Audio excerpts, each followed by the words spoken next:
Bismillahirrahmanirrahim. Assalamualaikum warahmatullahi wabarakatuh. Pada kali ini, saya sedikit ingin menjelaskan mengenai analisis pengaruh tingkat kemiskinan, konsumsi rumah tangga, dan pertumbuhan ekonomi terhadap pendapatan pajak di Indonesia tahun 1985 sampai tahun 2018. Baik, di sini saya akan menjelaskan lebih dahulu mengenai latar belakang dari penelitian yang saya lakukan ini. Pajak menjadi indikator sumber kemandirian suatu daerah karena semakin tinggi tingkat kemandirian dalam melaksanakan pembangunan daerah atau pemerintah sesuai dengan pasal Undang-Undang Dasar Nomor 28 Tahun 2007 merupakan undang-undang menjelaskan bahwa pajak merupakan kontribusi wajib baik itu kepada perorangan ataupun kelompok. Pajak dalam undang-undang ini bersifat pemaksa. Pajak berdasarkan undang-undang ini dengan tidak mendapatkan timbal balik secara langsung dan digunakan untuk kepentingan negara bagi sebesar-besarnya kemakmuran rakyat. Nah, adapun dalam masalah yang saya teliti juga ini, beberapa ulama kontemporer seperti Rashid Ridho, Mahmud Salhut, Abu Jahrah, dan Yusuf Qardawi berpendapat bahwa pajak dihalalkan dalam Islam. Rashid Ridho dalam tafsir Al-Manar juga menafsirkan dalam Quran Surat An-Nisa ayat ke-219 dengan penjelasan sebagai berikut, bahwasanya adanya kewajiban bagi orang kaya untuk memberikan sebagian hartanya dalam bentuk zakat untuk kemaslahatan umum, dan mereka hendaknya bermotivasi untuk mereka mengeluarkan uang di luar zakat untuk kebaikan. Nah, yang selanjutnya ini yang dilakukan oleh penelitian terlebih dahulu, bahwasanya variabel kemiskinan X1 diduga memiliki pengaruh negatif dan signifikan terhadap pajak Y di Indonesia. Nah, variabel konsumsi atau di X2 diduga memiliki pengaruh negatif dan signifikan terhadap pajak di Indonesia. Variabel pertumbuhan ekonomi diduga memiliki pengaruh positif dan signifikan terhadap pajak di Indonesia. Nah, yang selanjutnya, menurut penelitian terdahulu juga di sini faktor-faktor yang dapat mempengaruhi pajak itu dari pertumbuhan ekonomi, kemiskinan, inflasi, jumlah penduduk, PDRB, dan yang lainnya. Seperti yang dilakukan oleh peneliti, yaitu ketika melakukan analisis terhadap faktor-faktor yang mempengaruhi pajak, yaitu oleh Nadia Sarjono, Khairul Anwar, dan Darmansyah yang menggunakan penelitian yang variabel dependennya pajak dan variabel independennya pertumbuhan ekonomi tingkat kemiskinan, yang mana menghasilkan hasil uji yaitu dilihat dari segi simultan. Semua variabel berpengaruh terhadap variabel yang satunya yaitu dependen, yaitu pajak. Nah, sedangkan secara parsial, pertumbuhan ekonomi berpengaruh positif yang artinya pertumbuhan ekonomi signifikan terhadap pajak. Kemiskinan berpengaruh negatif terhadap pajak yang bisa dijelaskan semakin besar tingkat kemiskinan dan semakin merendahnya pajak, begitupun sebaliknya. Nah, yang selanjutnya, maka dari itu saya sebagai peneliti melihat dari gap membuat penulis tertarik untuk melakukan penelitian mengenai faktor-faktor yang dapat mempengaruhi pendapatan pajak di Indonesia. Selain itu juga penulis melihat dari peneliti-peneliti terdahulu yang sudah melakukan penelitian mengenai beberapa faktor yang mempengaruhi pajak yang membuat penulis penasaran untuk menganalisis masalah ini. Maka dari ini penulis melakukan analisis dengan variabel dependennya yaitu pajak dan variabel independennya kemiskinan, konsumsi rumah tangga, dan pertumbuhan ekonomi. Studi kasus ini saya mengambil di Indonesia dari tahun 1985 sampai 2018. Nah, kerangka berpikirnya yaitu kemiskinan konsumsi PDB sebagai variabel independen dan pajak sebagai variabel dependen. Nah, yang selanjutnya,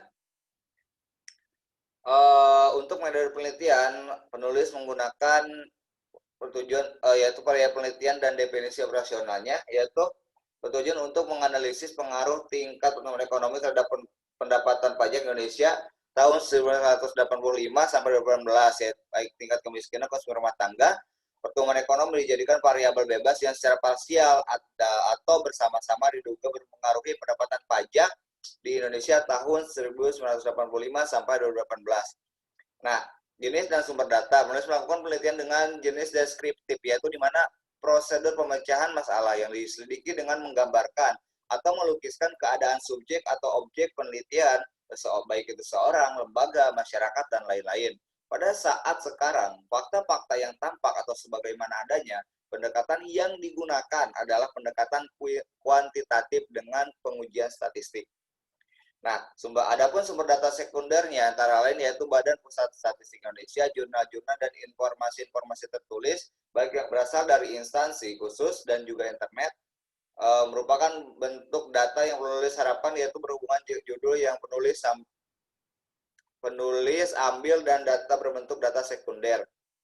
Nah, adapun metode pengambilan sampelnya yang dilakukan penulis itu yaitu menggunakan metode dokumentasi dan studi pustaka, yaitu dengan pencarian data-data yang relevan dari sumber-sumber yang sudah ada sebagai bahan pertimbangan dalam penelitian ini. Data ini diperoleh dari Badan Pusat Statistik Indonesia. Nah, adapun dalam penghitungannya, penulis menggunakan aplikasi yaitu dengan menggunakan metode ECM. Nah, maka dari itu penulis mendapatkan kesimpulan bahwasanya mendapatkan hasil juga bahwasanya maka secara simultan variabel kemiskinan, konsumsi dan pertumbuhan ekonomi berpengaruh secara relevan mengenai pajak dengan nilai probabilitas statistik sebesar 0,000. Secara parsial atau uji T variabel kemiskinan tidak berpengaruh positif dan tidak signifikan terhadap pajak secara parsial atau uji T variabel pajak dengan nilai probabilitas. Yang selanjutnya yaitu statistik sebesar 0,8780. Adapun dari segi parsial atau bisa disebut uji T variabel pertumbuhan ekonomi memiliki dampak secara relevan terhadap pajak dengan nilai probabilitas statistik sebesar 0,000. Secara parsial atau uji T variabel pertumbuhan ekonomi tidak berpengaruh positif, tidak signifikan terhadap pajak secara parsial atau uji T variabel pajak dalam nilai probabilitas. Nah, yang selanjutnya yaitu statistiknya itu sebesar 0,0596. Padahal Justif R2 memiliki nilai yang lumayan tinggi, yaitu 0,9922283, sehingga 99,22% variabel independen tingkat kemiskinan konsumsi rumah tangga dan pertumbuhan ekonomi bisa menjelaskan variabel dependen dan sisanya 0,71%.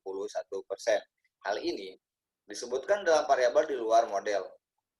Nah, yang selanjutnya pada hasil uji dapat diasumsikan bahwa uji ADF pada nilai residual sudah lolos dalam stasionernya. Dibuktikan dengan angka probabilitas yang jauh di bawah 0,05 dan statistik pada ECT lebih besar dibandingkan angka lainnya. Kenapa? Pada hal ini sehingga sudah memenuhi kriteria bahwa terjadi hubungan jangka pendek dengan jangka panjang atau telah terkointegrasi pada model ini. Selanjutnya, kita dapat meregresi jangka pendek atau ECM pada uji berikutnya. Pada uji hasil estimasi jangka pendek di atas dapat kita peroleh bahwa ECT sudah lolos pada alfa 0,05 dan statistik negatif. Artinya, di bawah angka tersebut, di bawah keseimbangan, kemudian variabel lain yang berpengaruh pada jangka pendek adalah pajak karena angka probabilitasnya 0,0 kurang dari 0,05.